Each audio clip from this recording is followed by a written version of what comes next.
there are certain diseases that disrupt the acid-base balance in the Hmm. body. Yeah, yeah, So CO2 is so it comes from cellular metabolism, yep, but it also comes from buffering acids in the blood. And so if there is a metabolic disease such that we're having a higher acid load in the blood, then our body's going to be naturally producing more carbon dioxide to offload that from our body. And so that will show up in the breath data as well. And so we're going to see that earlier shift and that earlier rise in carbon dioxide as well, because the body is already having a struggle getting right. offloading that enough. And then we start exercise, that's going to increase it even more because now we're adding more of that acid load due to the intensity of the exercise. Yeah, if somebody's in a state of chronic inflammation, you'll often see that their fat calories, if you're talking, it takes 35 to 4,200 calories to burn 1 pound of fat in terms of fat metabolism. If you're only burning 60, 80 fat calories an hour at a given rate, that's a lot of hours that you have to spend burning calories to lose that weight. And not that you only have to burn fat calories to lose fat weight, but Yeah. that idea of the more efficient we can be at fat burning, the more likely we are to burn stored fat. Yeah.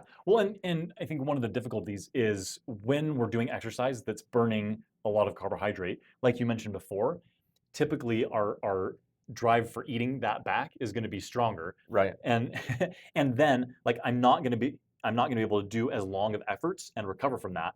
And while exercise doesn't necessarily have a huge effect in weight loss, it does have a really big effect in terms of weight maintenance.